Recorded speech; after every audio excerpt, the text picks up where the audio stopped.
Hey, Dr. Romano, what in the world what are you doing?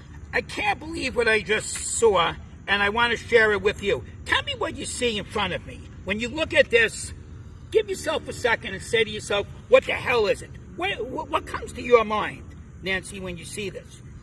Big checkers. No, you're thinking it all wrong. Now, Okay. If I took this, right, this represents a 1s orbital. So this is the area where we would find electron density. Now, what if I went to a 2s orbital? Watch what it would look like.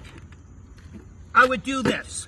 Now, notice, if it's a 2s orbital, you can see down below with the white, that's 1s.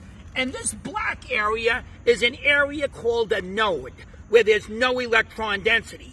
And notice it gives you a perfect picture. I've never seen this in a book. This is why I'm so excited.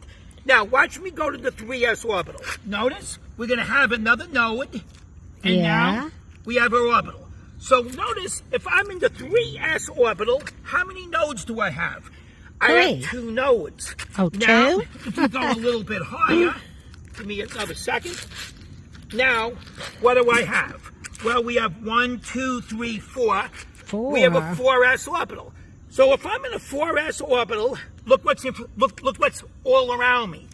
You have 3s, 2s, 1s, but notice in this confine of space, I have these regions, and where there's going to be virtually 0 electron density, and that's what we call a node.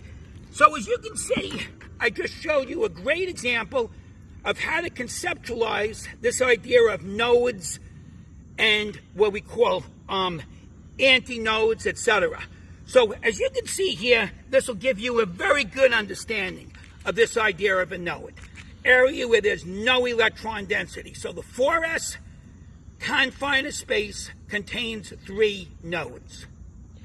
Wow, Dr. Romano, you made that so much easier to understand. I think I get it now. Gonna be doing any more problems today? I'm studying for my I'll be doing some dad. more problems today. Good day to you. Good day to you, sir. Thank you for the great problem. Bye-bye.